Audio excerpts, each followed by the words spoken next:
Okay, first of all আমি সবাইকে thank you বলবো। থ্যাংক ইউ এভরিওয়ান যারা যারা এই ভিডিওটা দেখছেন এই মুহূর্তে। অনেক অনেক ধন্যবাদ এই ভিডিওটা দেখতে শুরু করার জন্য। একদম শেষ অবধি থাকবেন আমাদের সঙ্গে। আমি সৃজন রয়েছি আপনার সঙ্গে, and I'm from 91.9 Friends FM। আমার সঙ্গে যিনি রয়েছেন তার সাথে যে বিষয়টা নিয়ে আজকে কথা বলবো, that is something that we all should be talking about in this current Times. Of course mental health is something যেটা রিসেন্ট টাইমসে খুবই আলোচনার বিষয় হয়ে উঠছে, এবং ফিজিক্যাল হেলথের পাশাপাশি মেন্টাল হেলথ জিনিসটাকেও একটা ইকুয়াল ইম্পর্টেন্স দেওয়ার মতো জায়গাতে আমরা রাখতে চেষ্টা করছি। আমাদের ডেইলি ডিসকাশনের মধ্যে সেটাকে আনার চেষ্টা করছি। প্রতিদিন নিউজ পেপারে প্রচুর প্রিন্ট খরচা হচ্ছে, প্রচুর এয়ার টাইম কনজাম্পশন হচ্ছে নিউজ চ্যানেলসে, রেডিওতে, সিনেমাতে দেখানো হচ্ছে, বিভিন্ন ওয়েব সিরিজে দেখানো হচ্ছে। So it is becoming a part of our regular life and regular discussions gradually. তো এই মেন্টাল হেলথ জিনিসটাকে নিয়ে আজকে আমরা কথা বলবো। আমাদের স্পিকার রয়েছেন, আজকে আমাদের গেস্ট রয়েছেন প্রফেসর ডক্টর কৌস্তব চক্রবর্তী, আর ওনার সাথেই কথা বলবো। এবং আজকের টপিক হলো নিউরোসাইকিয়াট্রিক ম্যানিফেস্টেশন অফ কোভিড-19। বিকজ কোভিড-19 একটা একটা মানে never seen before challenge, it's an unforeseen challenge, এবং এই চ্যালেঞ্জটার জন্য আমরা কেউ প্রস্তুত ছিলাম না। যত দিন যাচ্ছে তত নতুন মুখোশ খুলে খুলে নতুন নতুন চেহারা বার করছে কোভিড-19। এবং এই কোভিড-19-এর একটা আহ, অন্যতম চেহারা, সেটা হলো নিউরোসাইকিয়াট্রিক ম্যানিফেস্টেশন। তার আগে মানে আলোচনা শুরু করার আগে আমরা জেনে নেব আমাদের আজকের গেস্টের ব্যাপারে। স্যার, প্রথমত ওয়েলকাম আপনাকে আমাদের এই ডিসকাশনে। অনেক অনেক ধন্যবাদ জয়েন করার জন্য। আর আমি আপনার ব্যাপারে একটু বলে দিই, আমাদের সঙ্গে রয়েছেন neuropsychiatrist professor doctor Kaustav Chakraborty, and he has been an associate professor and head of the Department of Psychiatry at the College of Medicine and JNM Hospital in West Bengal. He is a fellow of American Psychiatry Association, also honorable secretary of Indian Psychiatric Association West Bengal State Branch. Thank you so much, thank you once again join করার জন্য অনেক অনেক ধন্যবাদ। আজকে ডিসকাশনটা আমরা শুরু করছি, এবং এই ডিসকাশন শুরু করতে গিয়ে প্রথম কোয়েশ্চেন যেটা আপনাকে করব সেটা হচ্ছে যে এই যে নিউরোসাইকিয়াট্রিক ম্যানিফেস্টেশন অফ কোভিড-19 বিভিন্ন পেশেন্টের মধ্যে হচ্ছে, এবং আমরা নিউজ পেপারে পড়ছি, ডাক্তাররাও বলছেন যে রিসেন্ট রিসার্চও সাজেস্ট করছে যে mental it's taking certain toll on mental health. কিছু কিছু অ্যাসপেক্ট ডেভেলপ করছে, কিছু কিছু সাইড আমরা দেখতে পাচ্ছি মেন্টাল হেলথকে এফেক্ট করার কিছু কিছু ডেটা আমাদের সামনে আসছে। সেটা নিয়ে যদি আমাদেরকে একটু এনলাইটেন করেন। Thank you, Srijan. I think it is a very good question because we all are concerned about the physical symptoms of COVID-19 illness. তো যেটা বলতে পারি যে কোভিড অসুখটা এখনো আমরা সায়েন্টিস্টরা বলুন বা ডাক্তাররা বলুন এখনো আমরা ঠিক করে বুঝে উঠতে পারিনি। It's still an evolving story. এবং যেটা হয় বেশিরভাগ কমপ্লেক্স সিস্টেমিক ডিজিজের মতো কোভিড-19তেও যে নিউরোলজিক্যাল কমপ্লিকেশন গুলো আছে that take some time to manifest.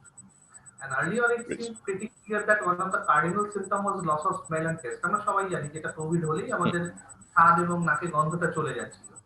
And that still seems to be one of the consistent distinguishing features unique to COVID-19.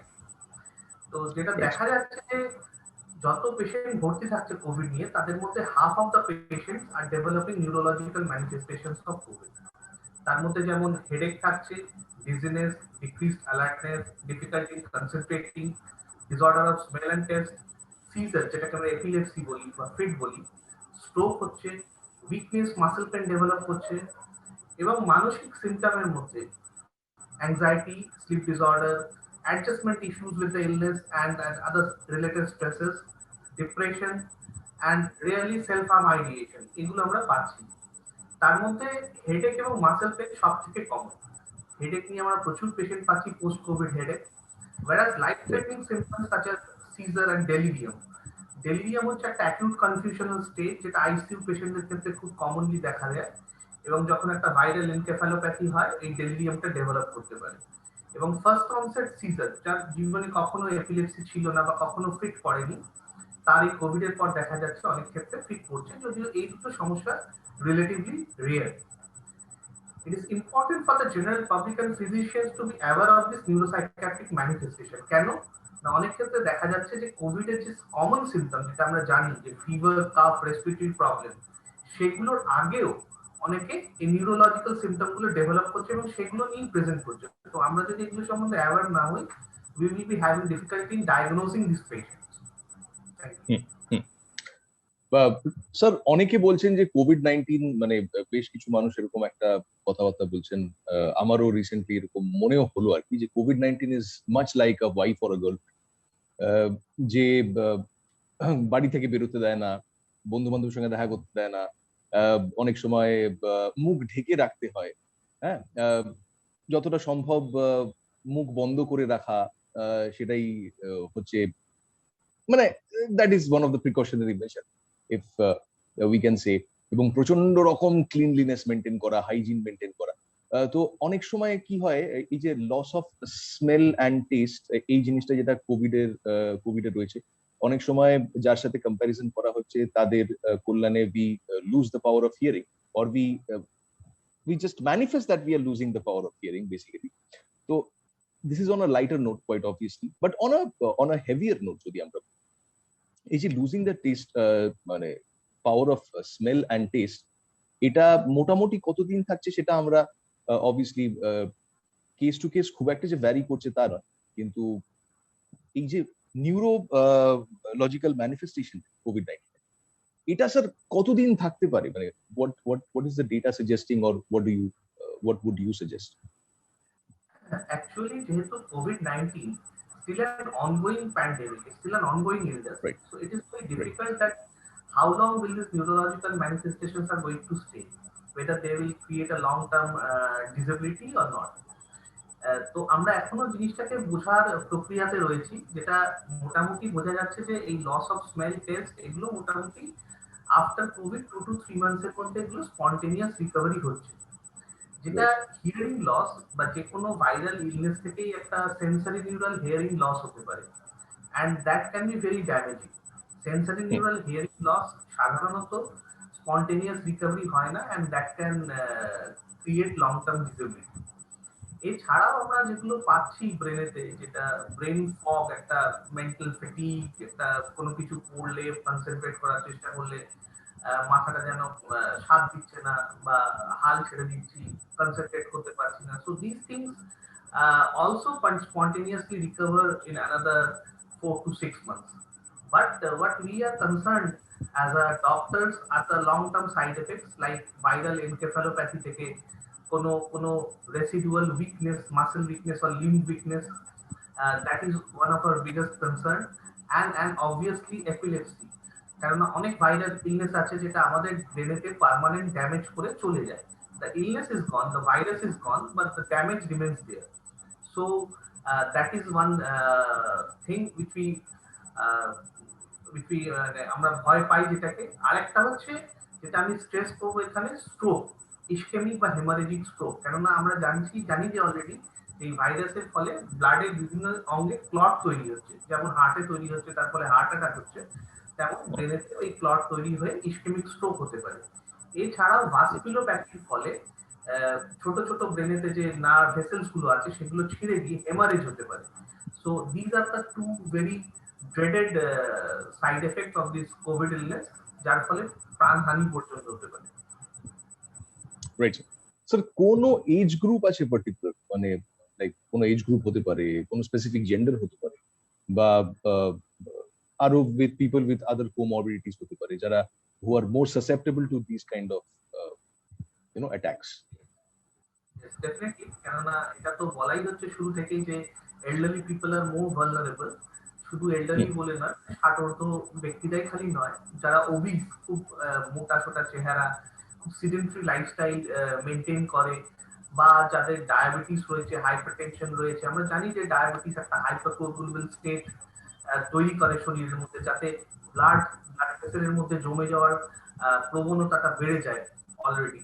তো সেই ধরনের পেশেন্টদের যদি কোভিড হয়, তো তাদের শরীরে এই ধরনের কমপ্লিকেশন গুলো বেশি হতে পারে। প্লাস হচ্ছে যাদের প্রি এক্সিস্টিং ব্রেন ইলনেস আছে, যাদের অলরেডি একটা ব্রেন স্ট্রোক হয়ে গেছে, বা যাদের এপিলেপসি আছে, এই ধরনের যাদের ব্রেনটা অলরেডি কম্প্রোমাইজ, অথবা ছোটবেলা থেকেই যারা মন্দবুদ্ধি ওয়ালা ব্যক্তি, যাদের আইকিউটা কম, যাদের ব্রেনটা কম্প্রোমাইজ, মেন্টালি রিটার্ডেড যারা, তাদেরও এই ধরনের কমপ্লিকেশন ডেভেলপ হওয়ার চান্সটা অনেক বেশি। রাইট স্যার, এই কোভিড-19 থেকে এরকম নিউরোসাইকিয়াট্রিক ম্যানিফেস্টেশনটা এক্স্যাক্টলি কেন হয় সেটা কি কোনো কারণ দর্শানো যাবে? এক্স্যাক্টলি কোভিড-19 যদিও বলা হচ্ছে একটা রেসপিরেটরি ভাইরাস, কিন্তু আমরা অলরেডি হুম, এটা সবাই জানি, আলোচনার মাধ্যমে হোক বা বিভিন্ন হোয়াটসঅ্যাপ ফরওয়ার্ড থেকে হোক, ফেসবুক থেকে হোক, যে এটা কোনো অঙ্গকেই ছাড়ছে না।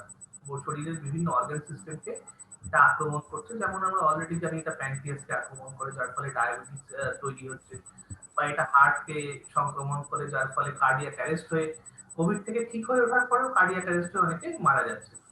ঠিক রাইট। তেমনই এটা ব্রেনকেও এফেক্ট করে। তার দু তিনটে পসিবল মেকানিজম সায়েন্টিস্টরা প্রপোজ করেছেন। একটা হচ্ছে থ্রু ব্লাড, মানে আমাদের শরীরে যে রক্তবাহী শিরাগুলো আছে তার থ্রু দিয়ে ব্রেনেতে পৌঁছচ্ছে। আরেকটা রুট হচ্ছে ন্যাজাল রুট, মানে আমাদের নাকের থ্রু দিয়ে। আমাদের নাকের উপরের অংশে, নাক এবং চোখের জাংশনে অলফ্যাক্টরি বাল্ব থাকে আমাদের শরীরের ভিতরে, মানে যেটা দিয়ে আমাদের ঘ্রাণ আমরা নিই। সেই অলফ্যাক্টরি বাল্বের সাথে ব্রেনের ডিরেক্ট কানেকশন রয়েছে। এবার দেখা যাচ্ছে কোভিড সেই অলফ্যাক্টরি বাল্বটাকে ইনফেক্ট করছে, যার ফলে আমাদের ঘ্রাণ শক্তিটা চলে যাচ্ছে। এবার ওই অলফ্যাক্টরি বাল্ব দিয়ে এই কোভিড ভাইরাস ব্রেনে পৌঁছে যাচ্ছে। আর একটা major way of infecting brain is through autoimmunity আর ইনফ্লামেশন, নিউরো ইনফ্লামেশন, যেটা আমাদের নিজেদের শরীরের এগেনস্টে অ্যান্টিবডি তৈরি হয়। সেই মেকানিজমটা এখানে কাজ করছে এবং তার ফলে ব্রেন অ্যাফেক্টেড হতে পারে। Great sir. স্যার, কোন স্ট্র্যাটেজি কি আমরা ফিগার আউট করতে পেরেছি two counter this particular problem?